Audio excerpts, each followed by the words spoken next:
Merci Madame la maire. Mes chers collègues, depuis 2016 et l'arrivée sur l'espace public parisien des scooters électriques, vélos partagés sans station, trottinettes électriques, les trottoirs de Paris ressemblent à un grand bazar du free-floating. L'arrivée de nouveaux opérateurs a contribué à élargir l'offre de mobilité et en cela nous y sommes profondément favorables, même si s'agissant des trottinettes électriques, nous sommes bien loin de la mobilité active et durable. Mais ce développement nécessite d'être anticipé, encadré, accompagné. Et contrairement à ce qu'affirme la délibération, la ville n'a pas accompagné le développement des offres en free-floating. Elle les a subies.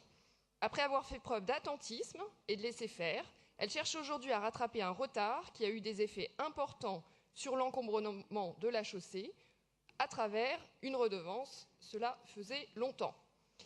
Par absence d'anticipation toujours, par opportunisme parfois, cela palliait partiellement le vide laissé par le fiasco Vélib, vous avez laissé se développer, sans aucun cadre, des offres de mobilité alternatives entraînant un développement anarchique de l'offre.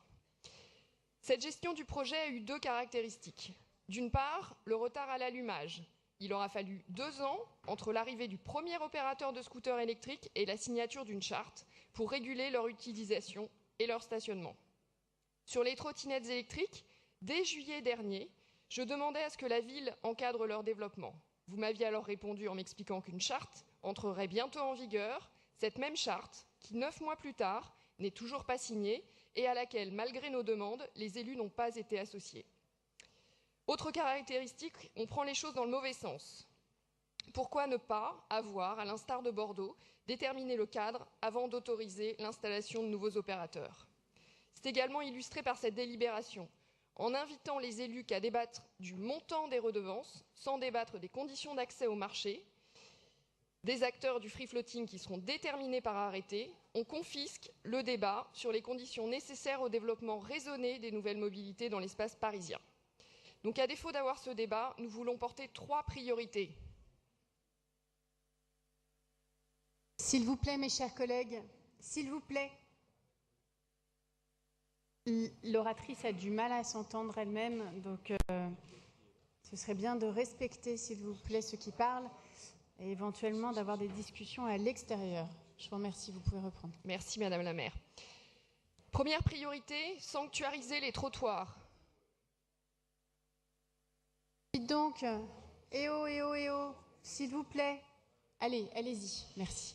Donc sanctuariser les trottoirs. Ils doivent revenir un sanctuaire pour les piétons. Depuis l'arrivée des nouveaux opérateurs, ce n'est plus le cas. Entre les équipements qui jonchent le trottoir et certains utilisateurs de trottinettes qui roulent dessus, les piétons ne se sentent plus en sécurité. Ces phénomènes sont accidentogènes et anxiogènes, notamment pour les personnes les plus fragiles, et il faut y mettre fin. Après un premier cafouillage laissant à penser que les trottinettes électriques pouvaient circuler sur les trottoirs, il est indispensable d'affirmer leur interdiction. Et il est de votre responsabilité de veiller à ce que le stationnement des engins respecte l'espace public pour sanctuariser les cheminements piétons. Donc les opérateurs doivent s'y engager au nom de leurs clients. Cela peut passer par l'obligation pour les utilisateurs de disposer leurs engins aux endroits prédéfinis sous peine de malus pour lutter ainsi contre l'encombrement des trottoirs. Deuxième priorité, sensibiliser. L'explosion du nombre de prises en charge de traumatismes liés à des chutes à trottinette le démontre. La pratique est dangereuse, notamment compte tenu de l'état de la chaussée parisienne et de pratiques trop répandues d'autre part, circulation à 2 ou sans casque. L'autorisation de la présence sur l'espace public des nouveaux opérateurs, notamment ceux des trottinettes électriques, doit donc être assortie d'une obligation de rappel des règles en vigueur et des dispositions du Code de la route. Verbaliser, troisième priorité. Dans un précédent vœu, je demandais à ce que la verbalisation soit accrue afin de respecter la sécurité des piétons et permettre la sensibilisation des usagers des trottinettes. Où en est-on? Car hormis l'opération de communication organisée la semaine dernière, les verbalisations restent trop peu nombreuses. Raison pour laquelle nous avons demandé dans notre vœu qu'un bilan du nombre de verbalisations liées à des circulations sur le trottoir soit édicté. Alors en réponse à notre vœu, vous avez déposé un vœu de l'exécutif. Il va moins loin que ce que nous demandions et acte le fait que sur ce sujet, vous avez fait preuve d'un attentisme dont pâtissent aujourd'hui les piétons. Dès lors, nous ne pouvons que regretter le temps perdu. Je vous remercie.